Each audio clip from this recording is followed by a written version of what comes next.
السلام عليكم. بسم الله الرحمن الرحيم والصلاة على أشرف خلق الله. إذا درسنا اليوم سوف نتطرق إلى التحول الكيميائي لمجموعة كيميائية. La transformation chimique d'un système chimique. Dans ce chapitre, on va parler donc c'est quoi donc la transformation chimique. C'est quoi un système chimique? Quels sont les constituants d'un système chimique? Quels sont les états d'un système chimique? C'est quoi la réaction chimique? Et comment on écrit l'équation des réactions chimiques? Et à la fin, on va définir donc c'est quoi le bilan de matière. Voilà, donc on commence. Donc la transformation chimique d'un système.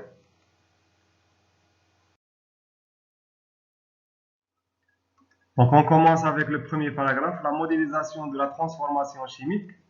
On va prendre un exemple d'une transformation chimique. Donc l'expérience, il est constitué d'une lame de fer qui est plongée dans une solution de sulfate de cuivre. La lame de fer, elle est constituée des atomes de fer, le symbole du fer c'est Fe. Et la solution de sulfate de cuivre, elle est constituée de deux ions. On a l'ion de cuivre Ce2+, et l'ion de sulfate SO4-. La coloration bleue désigne les ions de cuivre Ce2+.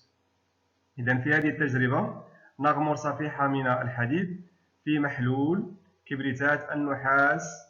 هذا المحلول يتميز باللون الأزرق الذي يميز أيونات النحاس 2 Cu2+. Donc après une certaine durée, on observe que la lame de fer est recouverte d'un dépôt rouge et la disparition totale de la coloration bleue. إذن بعد مرور مدة زمنية معينة نلاحظ توضع فلز أحمر على صفيحة الحديد وكذلك اختفاء اللون الأزرق. Les interprétations. Donc le dépôt rouge est constitué des cuivres. Donc le dépôt rouge est constitué des métals de cuivre. Donc ce métal de cuivre, il vient de la transformation des ions de cuivre, Ce2+, qui vont capter deux électrons pour se transformer en métal de cuivre. Et on a la disparition de la couleur bleue, donc signifie la disparition des ions de cuivre Ce2+. إذا تفسير لهذه التجربة، فتكون فلز أحمر الذي يميز فلز النحاس يدل على أن أيونات النحاس تحولت إلى ذرات النحاس باكتسابها لإلكترونين. Puis, si on prend donc la solution obtenue et on ajoute la soude, on obtient un précipité vert. Donc, ce précipité vert, elle constitue le sulfate de fer, d'où la présence des ions de fer Fe2+. Donc, les ions de fer Fe2+ viennent de la transformation des métals de fer qui va s'oxyder, qui va céder donc deux électrons pour se transformer en ion Fe2+. المحلول الناتج عند إضافة محلول الصودا نحصل على راسب أخضر. هذا الراسب الأخضر يدل على وجود أيونات الحديد. أيونات الحديد ناتجة عن تأكسد فلز الحديد بفقدانه لإلكترونين ليتحول إلى أيون الحديد Fe2+.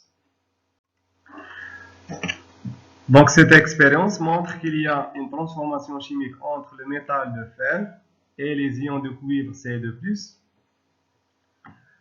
qui vont se transformer en ions de Fe2+, les ions de fer Fe2+, et le métal de cuivre.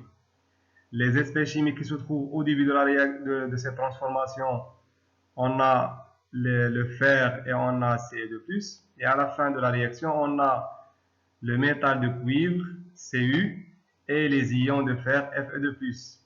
Donc l'ensemble de ces espèces chimiques constitue un système chimique. إذا خلال هذه التجربة فوقع هناك تحول كيميائي بين فلز الحديد وأيونات النحاس اللذين تحولا إلى فلز النحاس وأيونات الحديد. مجموع الأنواع الكيميائية التي توجد في بداية التحول وفي نهاية التحول تكون ما يسمى بمجموعة كيميائية. Maintenant, on va définir donc c'est quoi un système chimique. Donc un système chimique est un ensemble d'espèces chimiques présentes lors d'une transformation chimique.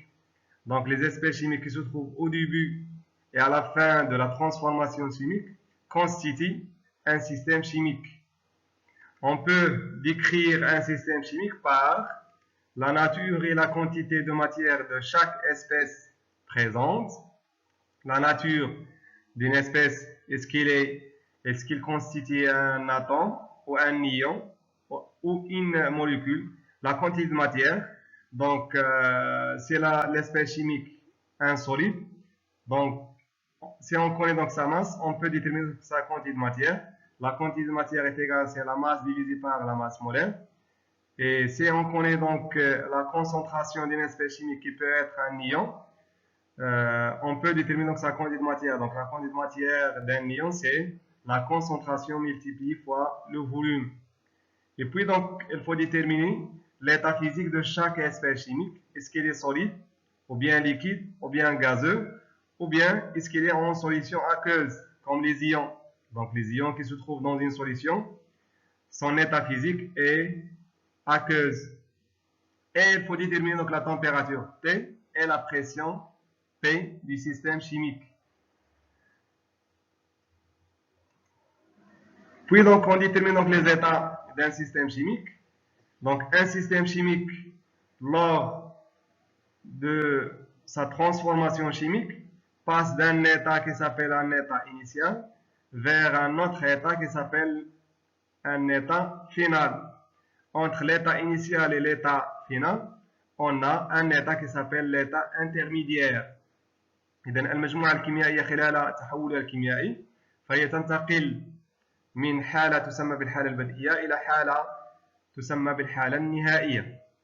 Voilà, donc on définit donc l'état initial. L'état initial est l'état du système au moment de la mise en contact des espèces chimiques.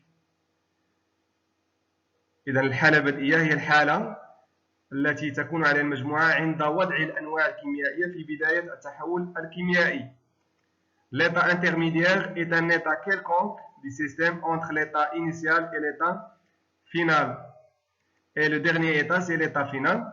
C'est l'état du système lorsqu'il cesse d'évoluer. إذن عندما تتوقف المجموعة الكيميائية عن التحول باختفاء أحد الأنواع الكيميائية التي كانت موجودة في بداية التحول تسمى هذه الحالة بالحالة النهائية.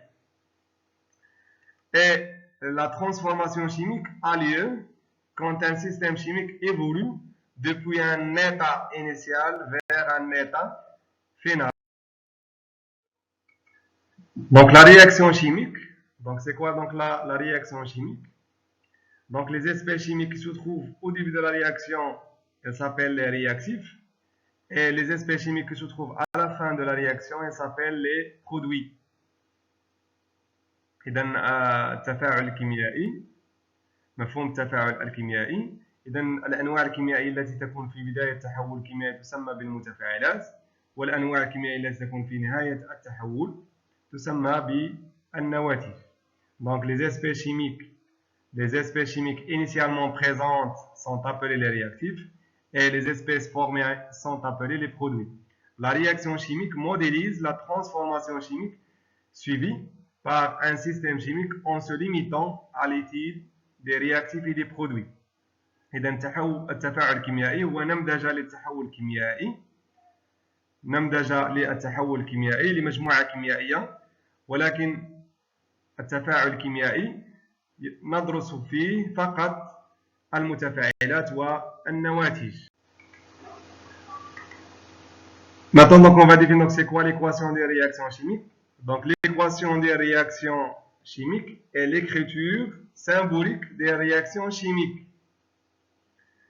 Donc, pour écrire l'équation des réactions chimiques, on écrit les formules des réactifs à gauche et les formules des produits à droite et une flèche qui s'oriente des formules des réactifs vers les formules des produits.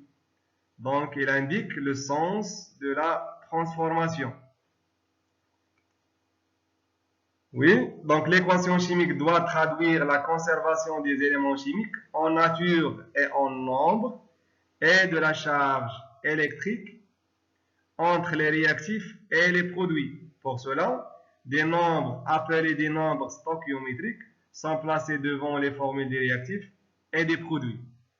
Mais le nombre stoichiométrique 1 n'est jamais écrit. إذا عند كتابة معادلة كيميائية نكتب صيغ المتفاعلات على اليسار وصيغ النواتج على اليمين، ثم نكتب سهم يتجه من صيغ المتفاعلات نحو صيغ النواتج.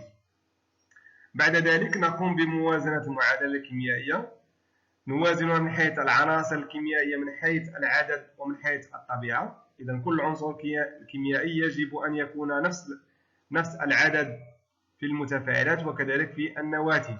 Donc هذا حسب قانون لافوازي. Donc la loi de Lavoisier, rien ne se perd, rien ne se crée, tout se transforme. Tout se transforme. Donc le nombre et la nature des espèces chimiques qui se trouvent dans les réactifs sont la même dans les produits. Et il faut conserver le nombre de la charge électrique entre les réactifs et les produits. Dans ce cas, il faut donc ajouter des nombres devant les formules des réactifs et des produits. Donc ces nombres sont appelés les nombres stoichiométriques. On va prendre des exemples. Donc si on prend donc la transformation chimique qu'on a vu donc dans le premier paragraphe, donc on a l'ion de cuivre a réagi avec le fer, Fe, pour donner le métal de cuivre, Cu, et l'ion de fer, Fe2+.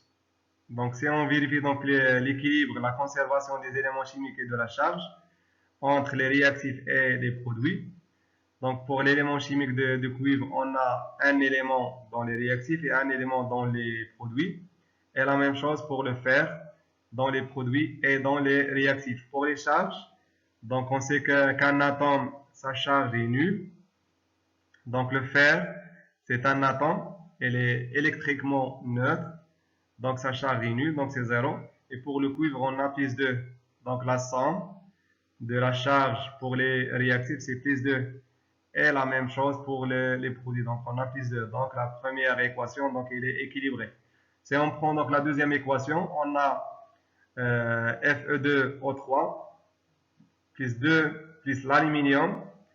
Donc ils vont donner le fer plus Al2O3. Dans cette équation, on a pour la charge entre les réactifs et les produits, donc la charge est équilibrée, donc on n'a pas des ions, on a seulement donc des atomes et des molécules, et la charge des atomes et des molécules sont nulles. Donc on passe maintenant donc à la conservation des éléments chimiques. Pour le fer, on a deux éléments de fer, Fe dans les réactifs. Donc, dans les produits, on a un seul élément. Donc, il faut ajouter un nombre stoichiométrique 2 devant la formule Fe. Pour l'aluminium, dans les produits, on a Al2.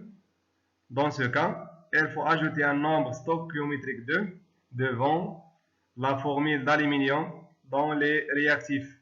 Et pour l'élément d'oxygène, on a 3 éléments dans les réactifs et 3 éléments dans les produits. Donc voilà, donc on a équilibré donc les éléments chimiques dans cette équation. Dans la troisième équation, on a Al plus Ce2+, qui vont donner Al3+, plus Cu. Pour les éléments chimiques, si on prend le cuivre, on a un seul élément de cuivre dans les réactifs et dans les produits. Et la même chose pour l'aluminium dans les réactifs et dans les produits. Mais on a un déséquilibre de charges, on a la somme des charges dans les réactifs. Donc la somme des charges dans les réactifs, on a plus 2. Et dans les produits, on a plus 3. Donc pour équilibrer les charges, on multiplie fois 3 donc, les ions de cuivre. Donc on aura ici donc plus 6. Et pour l'aluminium, on multiplie fois 2. Donc on aura plus 6. Et voilà, donc on a équilibré donc les charges dans cette équation. Donc les nombres stoichiométriques dans cette équation, on a 2 pour l'aluminium, 3 pour l'ion de cuivre Ce2+, et 2 pour l'aluminium Ar3+, et 3 pour le cuivre. Voilà, donc on est arrivé donc au deuxième paragraphe, le bilan de matière. Donc l'objectif de l'étude d'une transformation chimique, c'est déterminer donc les quantités de matière des espèces chimiques présentes dans un système chimique lors d'une transformation chimique. Pour déterminer donc les quantités de matière des espèces chimiques, on va définir donc quelques notions préliminaires de l'avancement de la réaction. Donc on définit donc l'avancement de la réaction. Donc l'avancement des réactions est une grandeur physique notée par X et exprimée en mol qui permet de déterminer les quantités de matière des espèces chimiques présentes dans le système au cours de sa transformation. إذا لتحديد كميات المادة لمجموعة كيميائية خلال تحول كيميائي نعتمد على مقدار فيزيائي يسمى بتقدم التفاعل. تقدم التفاعل نرمز له ب X ويعبر عنه بالمول. L'avancement maximal, c'est la valeur X max, elle est calculable comme étant la plus petite valeur de l'avancement qui annule la quantité de matière de l'un des réactifs. Donc, à l'état final du système chimique, l'un des réactifs va disparaître. Et l'avancement de la réaction, elle va prendre la valeur maximale. Donc, cette valeur est appelée l'avancement maximal. C'est X max. Le réactif qui va disparaître à l'état final, elle s'appelle le réactif limitant. Donc, le réactif limitant est le réactif qui disparaît totalement à la fin de la réaction. المتفاعل المحيد. إذا المتفاعل المحيد هو المتفاعل الذي يختفي عند نهاية التحول الكيميائي. Le réactif qui n'a pas entièrement consommé lors de la réaction chimique est appelé le réactif en excès. المتفاعل الذي لا يختفي عند نهاية التحول يسمى بالمتفاعل الوفير. Donc la détermination d'un bilan de matière dans l'état final dans le cas d'une réaction totale. Pour déterminer un bilan de matière dans l'état final, on dresse un tableau descriptif de l'évolution du système appelé le tableau d'avancement. إذا الهدف من حصيلة المادة هو معرفة كمية المادة للمتفاعلات المتبقية وكذلك كمية المادة للنواتج المتكونة. إذا لتحديد كمية المادة للمتفاعلات والنواتج نعتمد على المقدار الفيزيائي الذي يسمى بالافونسمون دو لا رياكسيون. إذا لتحديد كمية المادة لهذه الأنواع الكيميائية نرسم جدولا يسمى بالجدول الوصفي. Donc le tableau d'avancement. سوف نأخذ مثال. نعتبر هذا التحول الكيميائي. Donc on considère une transformation chimique modélisée par l'équation chimique suivante. Alpha A plus bêta B. Donc A et B, ce sont les réactifs qui vont donner donc gamma C plus lambda D. Avec C et D sont les produits. Alpha, bêta, gamma et lambda, ce sont les coefficients stoichiométriques. المعاملات الستوكيومترية. إذا في هذه المعادلة الكيميائية فسوف يكون هناك تفاعل كيميائي بين المتفاعل A والمتفاعل B. النواتج donc هذا التفاعل يؤدي إلى تكون ناتجين C و B. دونك موازنة المعادلة الكيميائية أعطت المعاملات التالية ألفا بيتا غاما و ثم لامدا. إذا هذه المعادلة الكيميائية إذا أردنا أن نقرأها بشكل مختلف تدل على ماذا؟ أن ألفا مول من A تتفاعل مع بيتا مول من B لتؤدي إلى تكون غاما مول من C ثم لامدا مول من D. دونك عند بداية التفاعل سوف يكون هناك فقط المتفاعلين A و B، بينما المتفاعل C و D فلم يتكونا بعد. à l'état initial, on a la quantité de matière de A, on la note par N initial A. Et la quantité de matière initiale de B, on la note par NI, entre parenthèses, B. Donc, ce sont les quantités de matière de A et B présents dans le système chimique. Et voilà donc le tableau d'avancement. Dans le tableau d'avancement, dans la première ligne, on écrit l'équation chimique de la réaction. Donc, c'est alpha A plus bêta B. Donc, une flèche à lambda gamma C et lambda D. Donc, alpha A plus bêta B, ce sont donc c'est les réactifs, et les C, D, ce sont les produits. La deuxième ligne, on écrit les quantités de matière. Et puis, on a l'état et l'avancement. Donc, le système chimique, il va passer de l'état, donc le premier état, c'est l'état initial, et on a l'état intermédiaire, et le dernier état, c'est l'état final. L'avancement dans l'état initial, il va prendre la valeur 0. Dans l'état intermédiaire, il va prendre x. Dans l'état final, il va prendre x max. Pour les quantités de matière des espèces chimiques à l'état initial, on a la quantité de matière initiale de A, donc c'est N initial de A, et puis on a N initial de B. Mais par contre, les produits C et D ne sont pas encore formés, donc ces quantités de matière, c'est 0 pour C et 0 pour D. À l'état intermédiaire, la quantité de matière de A, donc la quantité de matière de A, elle va diminuer. On a alpha mol va réagir avec bêta mol de B. Si on a X mol de A, dans ce cas, on aura alpha X mol de A va réagir avec bêta X mol de B. Dans ce cas, la quantité de matière de A, elle va diminuer avec alpha X. Et on aura la quantité de matière initiale moins alpha X.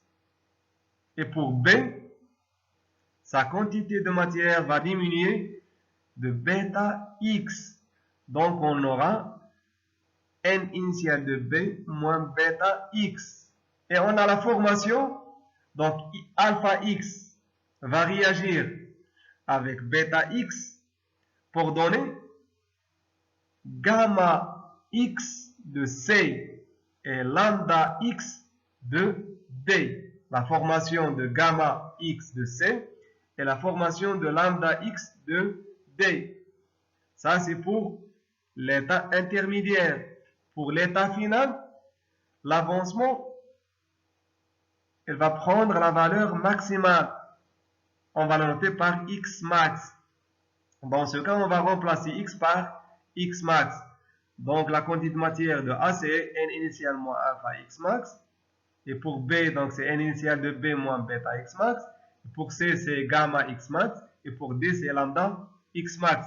Mais à condition, dans cet état, l'un de ces deux réactifs va disparaître. Ça veut dire quoi? Que N initial de A moins alpha X max, donc elle peut être égale à 0, ou bien N initial de B moins bêta X max qui va être égal à 0. Ou bien les deux réactifs A et B vont vont disparaître.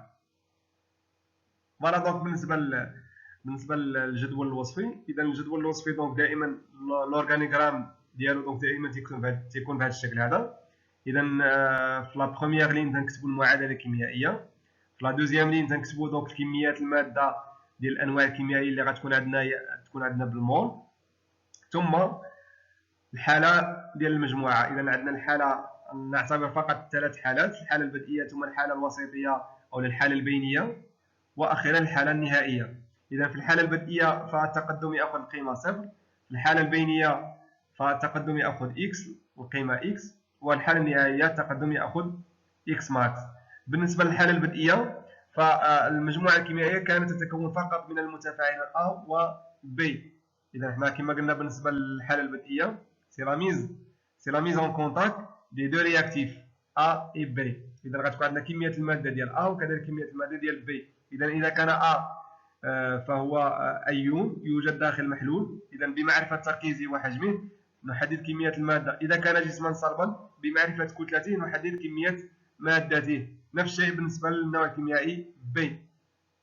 فإذا كان جسما صلبا فبمعرفة كتلته نحدد كمية المادة، بحيث أن كمية المادة تساوي هي الكتلة مقسومة على الكتلة المولية.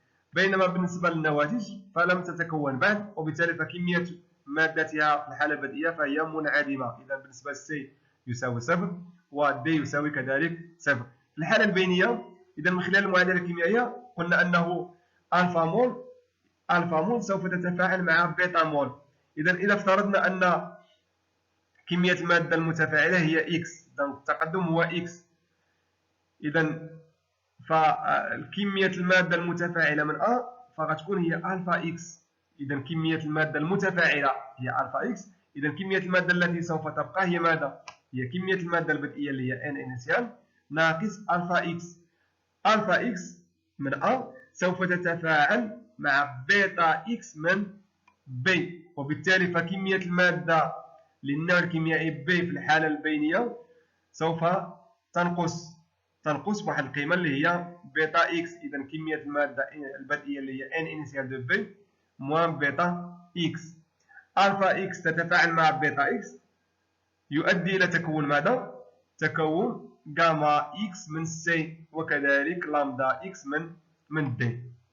في الحالة النهائية نعوض إكس بالقيمة إكس ماكس، مع العلم أن كما قلنا الحالة النهائية هي الحالة التي تتوقف فيها المجموعة الكيميائية عن التطور، وهذه المجموعة تتوقف عن التطور عند اختفاء أحد المتفاعلين أو اختفائهما معا. إذا فالحالة النهائية فيا إما أن النوع الكيميائي A سوف يكون مختفي وبالتالي فكمية المادة ديالو سوف تكون منعدمة، أو النوع الكيميائي B سوف يختفي وبالتالي فكمية مادته سوف تكون منعدمة. Donc لتحديد التقدم الأقصى، donc pour déterminer donc l'avancement maximal X max de la réaction chimique, on va supposer que le réactif limitant c'est le réactif A. Et on a défini donc c'est quoi le réactif limitant. Le réactif limitant c'est le réactif qui va disparaître le premier à la fin de la réaction. Voilà. إذا كان المتفاعل A هو المتفاعل الموحد في هذه الحالة من خلال الجدول الوصفي ف N initial de A moins alpha X max est égal 0. Dans ce cas, X max il est égal à N initial de A divisé par alpha. بينما بالنسبة للمتفاعل B فهو لا يختفي، إذا هو يسمى بالمتفاعل الوفير، وبالتالي ف N initial de B moins bêta X max il est supérieur à 0. Donc, dans ce cas, X max elle est égale à N initial de A divisé par alpha qui est inférieur à N initial de B divisé par bêta. إذا اعتبرنا أن المتفاعل الموحد هو A فقيمة التقدم الأقصى سوف تكون هي N initial de A divisé par alpha. Mais par contre, donc si le réactif B est le réactif limitant, donc il va disparaître à l'état final. Dans ce cas, N initial de B moins bêta X max égale 0. Donc X max égale, c'est N initial de B divisé par bêta. Et le réactif A, elle est en excès. Dans ce cas, N initial de B divisé par bêta, elle est inférieure à N initial de A divisé par alpha. Dans le cas de la disparition totale des deux réactifs A et B, dans ce cas, on aura N initial de A moins alpha x max égale 0 et N initial de B moins bêta x max égale 0. Dans ce cas, on aura x max égale c'est N initial de A divisé par alpha qui est égal à N initial de B divisé par bêta qui est égal encore, c'est N initial, c'est N final de C divisé par gamma qui est égal, c'est N final de D divisé par lambda. Dans cette situation, on parle d'un mélange qui est stoichiométrique. إذا عندما يختفي المتفاعلين A و B في الحالة النهائية، ففي هذه الحالة نتكلم على أن الخليط فهو خليط ستوكيومتري. خليط اللي هو ستوكيومتري يعني أن كميات المادة البدئية للمتفاعلين فهي متناسبة مع معاملات ستوكيومترية. Donc pour qu'un mélange soit stoichiométrique, il faut que les quantités de matière initiale des réactifs soient proportionnelles au nombre stoichiométrique.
Voilà, on a terminé tous les paragraphes de ce chapitre. Maintenant, je vous donne une application pour appliquer toutes les notions qu'on avait dans ce chapitre. L'énoncé de cette application, on mélange 3 grammes de carbone et 15,9 grammes d'oxyde de cuivre de formule CuO, puis on chauffe le mélange fortement. À la fin de la transformation, on obtient des cuivres et des dioxydes de carbone. إذا في هذا مثال سوف نقوم بتفاعل كيميائي بين الكربون، حيث نأخذ 3 جرام من الكربون ونقوم بخلطها مع 15.9 جرام من أكسيد النحاس، ثم نقوم بعملية التسخين بشدة.